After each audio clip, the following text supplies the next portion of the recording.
So when we read tarot, I think, or I believe, that we need to use all four of the elements or the aces equally.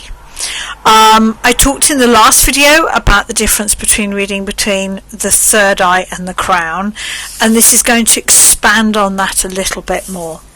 I think a lot of people, when they read tarot, they connect through the third eye or the heart space. And there's absolutely nothing wrong with this. The bottom line is, if your reading is helpful and supportive, then you're doing it right. But if you're reading for a lot of people, perhaps you're a tarot professional, perhaps you're doing a fair or an event, then my experience, and that's all I can talk about here, is my experience. This isn't right or wrong. This is sharing my experience as a full-time tarot professional. When we read through the emotions, through the empathic self, through the third eye and the heart space, which means that we are connecting to the tarot through the emotional body of the person we're reading for, that can be really exhausting, because we can start to feel empathically what they're feeling. I believe we can still get a really powerful, intuitive, spiritual, true reading. This isn't about, is the reading working or is it not? It's about picking up on the emotions of your querent. This really hit home to me when I was doing a reading for a client and I started to feel very unwell. I felt absolutely bone-shakingly exhausted to the point that I could barely sit up. I remember sort of almost leaning onto the table trying to hold my body upright. And as I quickly tuned in, something didn't feel wrong.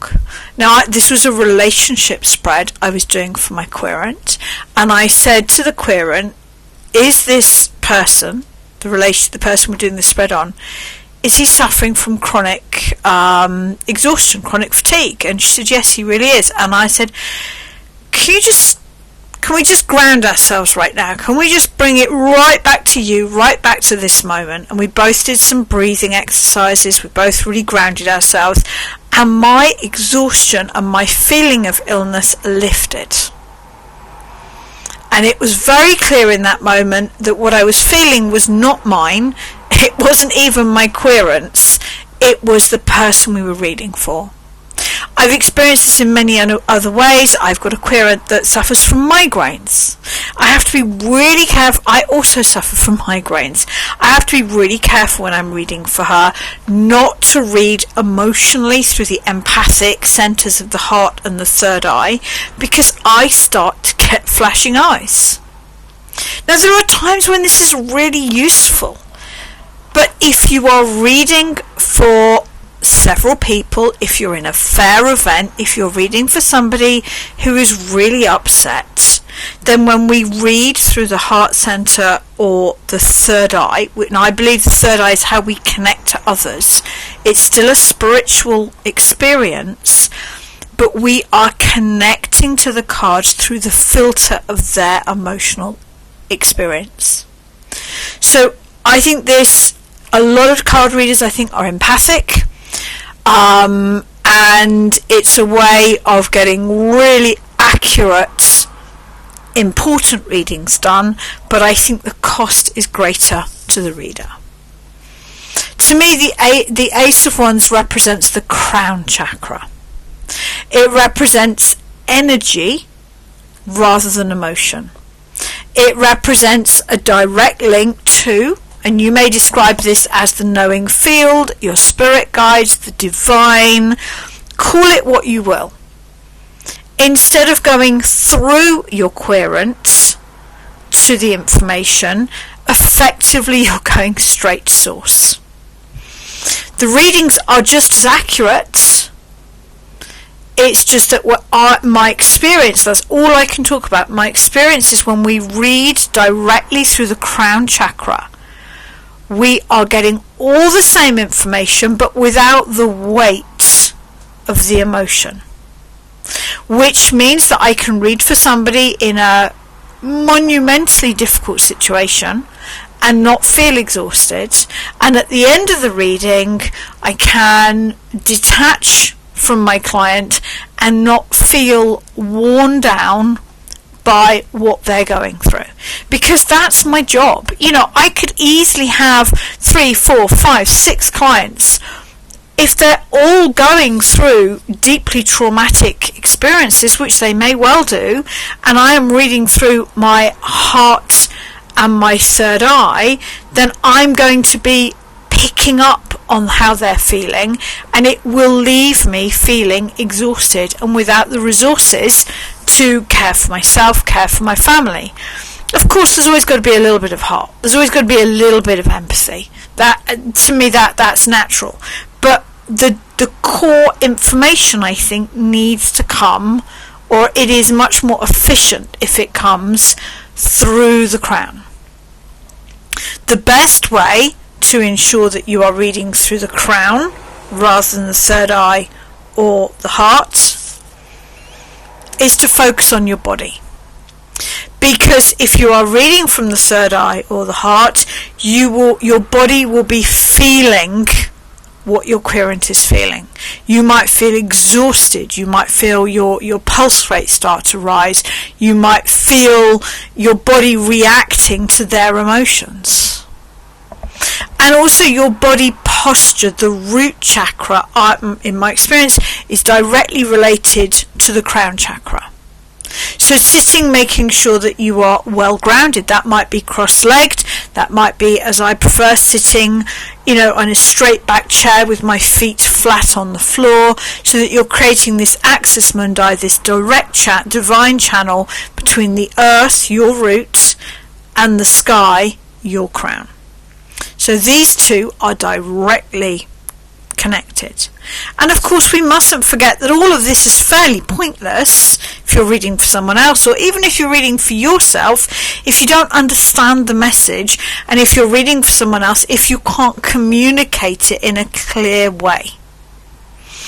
I think this is something that is hugely overlooked in the tarot reading circle, which is no matter how accurate your reading is, no matter how insightful, no matter how connected to your crown, intuitive you are, no matter how empathic you are, if you can't communicate it in a way that is helpful, kind of what's the point?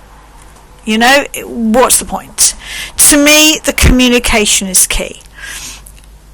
In a face-to-face reading, which might be by phone, Zoom, WhatsApp, or actually in person, I will very often ask a client, does that resonate for you? Does that feel right? Is that helpful? And I've actually had clients ask, why are you asking me this? And I'm like, has no tarot reader ever asked you if the reading is making sense and if it's accurate and helpful? And I think it's because as readers, it's very, very easy to get caught up in these two. We're in that pure flow experience. We know that what we're getting, whether you're working from the crown and inspiration, or whether you're working from the third eye and the heart and empathy, we know that what we are getting and receiving is important and accurate and on point. But it's also our job to communicate it in a way that our querent can understand, or arguably to journal it in a way that we can then use it to better understand our life and our situation. Now, I know there's a lot of information about the actual cards themselves, whether they are, you're not allowed to buy them yourselves, how you're going to keep them wrapped in silk or in a box or with crystals to clear. I truly believe that the cards are simply a tool. Now, I am emotionally attached to my deck. If I wasn't, I'd have replaced it by now. So, I can really understand why people would want to wrap their cards in silk or use crystals. I can understand why we would want to do that, and it's a beautiful ritual to have. But I believe the information comes hopefully predominantly from the crown, but with a little bit of empathy and heart put in. But we as the reader, we need to make sure that our body is relaxed body, relaxed mind. And the first things I would suggest you do when you're shuffling your cards is try and drop your shoulders. Take a deep breath. Make sure that your body is grounded and relaxed, because your mind, your communication and your body are an equal part of this formula to your intuition and your empathy.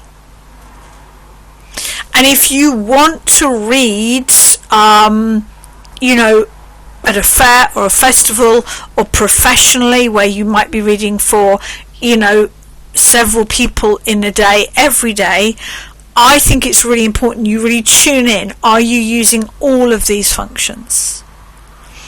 Are you making sure that a good amount of your information is, I'm going to call it clear information? It's not being impacted by your querent's emotional state. Of course, we do need empathy. We do need heart. It is important to connect on that level. Are you communicating in such a way that your querent or yourself can really understand it? And are you taking care of your body? Have you made sure you've got a drink? Do you have healthy snacks nearby if you need them? Are you sitting in a grounded position, and are you comfortable? Are you focusing on your breath and your body to make sure that it is relaxed? Because you are the tool, I believe. You are the powerhouse of where the information comes through. So making sure that your mind and your body are calm, grounded and relaxed is going to impact all of the others. So, really play around with that. And what I would say is, don't base anything just because me or anyone else has said it. Try it. Try doing a reading where you are just really connecting, from your heart space empathically to the querent. Try doing it and see how you feel afterwards. Try doing a reading where you really focus on your body. You make sure that you're grounded. Maybe do some earth breathing first, really connecting with your root, then connecting with your crown, then do the reading and see how you feel afterwards. Don't base anything on what anyone tells you is right or wrong. Go away and try it for yourself. And, one of the things that I'm doing when I'm shuffling, and a really good practice is to, shuffle when you're relaxed. Maybe you're watching a comedy show or listening to the birds sing. Get your cards out and shuffle when you're relaxed. Because one of the reasons that, apart from the number of readings I do, that my cards are so battered, well loved, is because I shuffle a lot. Because if I'm waiting for a client maybe to sign on or turn up at my shepherd's hut, you will often find me just shuffling, relaxing my mind, relaxing my body, grounding myself. I'm making sure that I'm connecting to my client predominantly through my crown, because I can't afford to be overexhausted, because I do, my most popular reading slot is 50 minutes. I have a 10-minute break then, usually before the next 50-minute slot, and there are some points in my calendar, in my week, where I may well do 4 50-minute slots back to back. And 10 minutes, presuming that the previous client may overrun slightly because they've got something they just want to clarify at the very end, or they may have run late, there may have been tech issues, they may not have been able to find me. That 10-minute break can easily come down to just a few minutes. So I need to make sure that when I'm reading, I am not exhausting myself. and that I am fresh, grounded, and completely clear, ready for my next client. So give it a go. Don't base anything just on what me or anyone else has told you. We're all slightly different. Try it. Try reading in different positions. Try reading, really laid back on the sofa with your feet up. Perhaps not for a professional querent. Try reading when you've taken a few deep breaths and you've adjusted your position to create that axis mundi between the earth and the sky. Try exploring it in different ways and see what works best for you. I partly created this video in response to an email with somebody asking me for more books on this idea of reading from the third eye and reading from the crown. This isn't something I have come across in books. This is something that over the years of professional reading, I have begun to realise that if I read from the heart and the third eye, I get really exhausted. And if I read from the crown, I don't, or I get a lot less exhausted. There are times when I choose to come down into my heart space because I feel at that point it is helpful for the client, but it is a conscious choice. And I would only do it if I truly believed it was going to make a really big difference. And you can do this for yourself as well. And let's just super quick play around with this. I'm going to do 3 cards, just connecting to my heart space. What does my third eye, what does my heart want to tell me right now?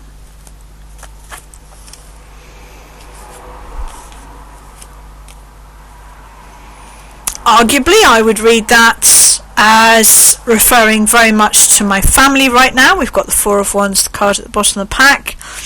I think this is about not making fear-based decisions, not over-meeting other people's needs, and right now my heart needs a more rational approach to life, a much better ordered way of living. So to me, the heart-centered reading is coming up very much to do with my family. And then what I'm doing is I'm reshuffling. I'm just focusing my attention on a spot. Imagine you're wearing a witch's hat. That's the way to do it. Imagine you're wearing a witch's hat and focus your attention on where the top of that hat would be. I'm reshuffling because in many ways this is a new question.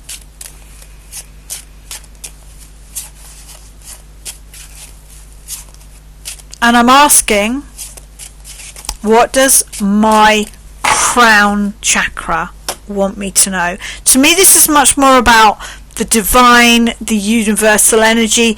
It's a less personal connection. Well, I did wonder. Do you know what? As I was shuffling, I was thinking to myself, well, I got 2 kings. Is there going to be a third or a fourth? So there's definitely an alignment between the 2 readings. That resonates for me because they're both about me. And I'm going to pull. Now, arguably, we've got quite a lot of court cards there. I find that we get lots of court cards in a reading when either the querent, or in this case myself, is trying to work out who I am. I'm coming to the end of my intense, I am at the end, one hopes, of my intense mothering years. My youngest is 16. But I still want to be a loyal part of their life. But maybe this is less about fixing things for them and more about managing them from a distance, not micromanaging, which would be the King of Cups and the Empress perhaps. Not the Empress would be meeting their emotional needs in the moment immediately, and the King of Cups would be meeting their needs before my own. And to me, the King of Wands is about delegating, managing from a distance, and the Chariot would be about balance. And in this spread, it was just very much in the moment. I actually hadn't planned to do this. As I was recording the video, it seemed like an interesting thing to do. It's not past or present. It was very much, this is the main card from my heart and from my crown, and this is what I need to know about it, with the card at the bottom of the pack being like the doorstep. What do I need to know about the whole question? So give it a go. Play around. I want you to, I just wanted to share this video to encourage you to explore how does it feel when you read from your heart, when you read from your crown. How does it feel when you read when you're grounded? How does it feel when you read when you're perhaps tense? And work out what is the most accurate and efficient way for you to read the cards.